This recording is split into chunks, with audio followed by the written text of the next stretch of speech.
the hits at my location confirmed.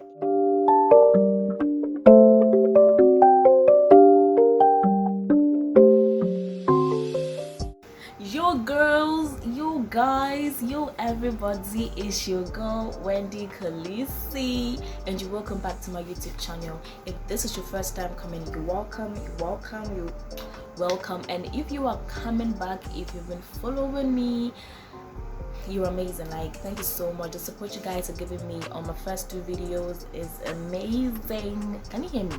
Because the summer sound the other time wasn't so good, so today I'm trying to shoot in the night, but I can't shout literally. I'm gonna be continuing from where I left off. It was a panty issue.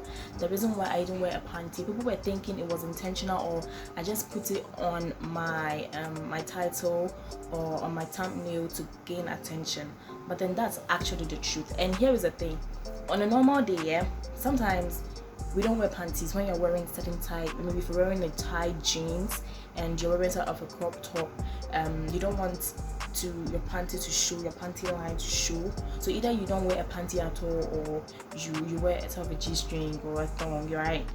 So I have people telling me no panties, no deal, no panties, no deal. But this was audition, and when I go, like when I enter the story, you really understand why the whole panty thing was like a big deal for me, you know, because this was audition.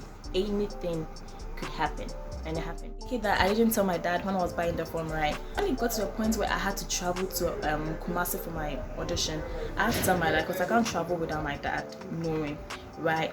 So I told my dad. So now back to the whole issue. So all this while my dad kept calling. Like, I was afraid to tell him because I thought he would be like, don't go. Though initially he was against it. When I told him I had bought GMB forms, he was like, so are you telling me, or you are asking me? I've already bought the form and you're afraid the form, you come to tell me why, you know? So finally he agreed. So when I even go to Kumasi, he kept calling, how you doing, how is it? Like, he was also trying to call other people to try and get me accommodation in Accra, and also to get me the dress. Like, the whole issue, if you don't watch my first video, you wouldn't actually understand where I'm going to start from. So please go back and watch the first video. When I got to TV3, I told you I represent my clothes, right? I was just wearing my black trouser and my black top and my bra, you know, and my heels. When I was being, I think the glasses were tinted or whatever, so those inside can see outside, but those outside can see inside. Eh, Charlie, I walked like, no, I walked like, you know, Charlie, I'm coming for audition, so I was modeling sort of like. When I opened the door, there was a lady there who was sort of I'll call her a chaperone, or she was taking us through everything. She asked me, are you part of us? Like, I don't blame her for asking me that question, because brethren and sisters of YouTube, what I was wearing anyway, and she was like, take off your nose mask. I took it off, you know, that was COVID time, everything. So I took my nose mask and I was like, I'm Wendy from Upper Wall Street. She was like, oh, okay, have a seat, because she didn't know us, because she was in Accra, but we came from Kumasi. Later they told us to pick an Uber each, to pair up 3 and pick one Uber to Holy Trinity, right? So I picked the Uber with Molly and Senefa. When we got to Holy Trinity, we were sort of late. So when we got to Holy Trinity, the place was sort of full already, like it was full. So there was no space, so I just sat by some 2 ladies from Accra. I think they were from Accra. I just sat by them. But here's the thing: when I got there, you could see that the ladies were like, they were not in heels. Some were literally wearing cool tops with tattered jeans and sneakers and looking all, you know. So I asked the lady by me, I was like, are we auditioning today? Because what she was wearing didn't correlate to audition at all. Then she was like, no, we're gonna have the medicals today, you know. So like, right from the very onset, there was miscommunication throughout. There was literally miscommunication. Like, everybody was confused, you know. So those in Kumasi, we were told that we're going to have a final audition. No, those in Accra, they were told to dress and come and do medicals. So we were walking with our heels and stuff. Unfortunately for me, I didn't pick slippers. I was on my heels throughout. Those who auditioned in Accra had upper hand information, so they were so comfortable. You know, I told you I sat, like, I just squeezed some seats. I just sat by the lady, right? Because the reception at Holy Trinity Hospital was full. Then this good-looking nurse walked in, like, nigga look fine. He fine. He walked in with his white and just gave me his sheet. So I wrote my name, my region, and my phone number. Then I passed around. Lo and behold, that was the list they used for the medicals that day. So I was the first person to be examined in all the rooms. Hey, hey. See, I was the first person to be examined in all the rooms, and the first room I entered was the ECG room. That's the electrocardiogram. Yeah, if I'm wrong, correct me. Look, when I walked in, this nurse was a male. He went like, take off your clothes. I'm like, excuse me, take off your clothes. I'm like everything on my clothes. He was like, yeah. What? I'm the border. I wanted to run it in that. I was going to run into border in the gym, like leave the room and go. I took off my clothes.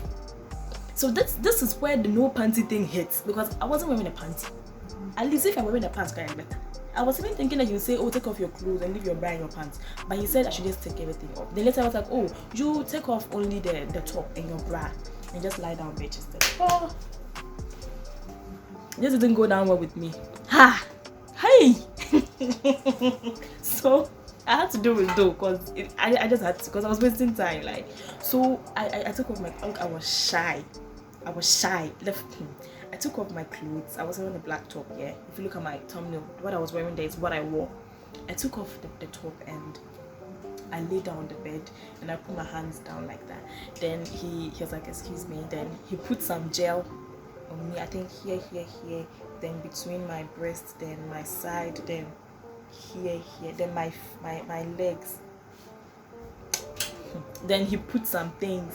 I forgot, he was telling me the names. I was asking him, I was like, what are you doing to me? What is this? Then he was telling me, but I've actually forgotten. So he told me the gel was to, because what he put on me was supposed to stick on my body. So if he doesn't put the gel, it won't stick. So he told me that the gel is for the thing to stick. Then I was there. Then he just did something, then the thing just came like that. Then he printed it for me and said, he's done. I got up. The way I was shy. And you know, because I was the first person, anytime I go out, then the girls would be like, is it painful? Then I'll be like, oh nah. Then the next room I entered was the COVID test. And they put the thing in my nose. Like, I was literally crying. When I came out again, the girls were like, is it painful? I was like, hey, you people come using me as laboratory. So when I entered the first room, I told them that yes, you took off your clothes and come and see them screaming. You know, because me, I was there. So I went to the lab and then they gave me those things to go and take sample of my stool and urine, because GMB, Ghana's most beautiful, the kind of test they run on your body, I have never done something before in my life. Hey, there's more tests. Then I entered another place. They told me to take off all my clothes and I wore a scrub, the thing you wear, and it's like the back is open though. Yeah, then I wore it. Then they told me to put my chest against something. Then they took a scan of my. It was so beautiful. Like, come on, it was fun. It was fun for me because these are things I haven't done before. So like doing them was actually interesting. It was fun for me. So we were going up and down. We went to do the eye check. We did the eye checkup. We did what again? We did plenty. Like I know the Kaiser. We did plenty things. I finished everything. It was evening already. I think it was around 4 when we finished. And do you now know why the whole panty issue was like a bother to me? Because this is audition. It's not like you're going out to party or you're just going out to chill or going on errands. Like anything can happen, you know. Yes. So but before then I went to a room in a scan. Yeah, something scan. I forgot it. Ultrasound, whatever. So I got in again and I laid down, and it was a new nurse, and he said I should open my shorts a little bit and pull it down. So I put it down a little bit, and then they put another gel there. Then they were passing that thing. Then I could see my womb looking like a triangle, whatever. Is it my womb?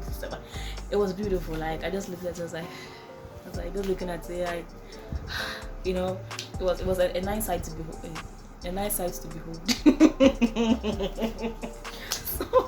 So when we finished, I went with my auntie, and I told her that the audition is Monday, so I needed to be at her place to like Monday place. Now I didn't know that, so I had to take an Uber. This Uber, because I didn't know that. I told him this place, we go there, then you know the place where I call my auntie. Man, I can't see any Uber around though, you know. So we moved and nothing. This man took me to 34 cedis. 34 cedis for Uber. tell me it's normal. If it's normal, leave a comment in the comment section. But like, Kanda to Achimota 31st is why it's too much. So I got to my aunt's place. The dress issue was still on board. So my aunt called a designer. The designer came over to the house, but the way things were going, he just couldn't sew the dress because that was like Saturday, Sunday, Monday. I need a dress. He said he can't do it. So my aunt was like, Belinda should go and check her stuff. So Belinda checked her clothes. That's my aunt's daughter. She checked her clothes and she got this very nice dress for me. So that was what I used for the audition. So we brought it for the designer to see because he's a fashion designer and he says he's into pageants and stuff. So he looked at the dress and said the dress is okay. For audition purposes, it's okay. So he told me the name of the design on the dress. I think it was a figure sign or so. He told me the meaning and what I said. They may ask me GMB. I don't know why I should call them the GMB authorities or GMB organizers.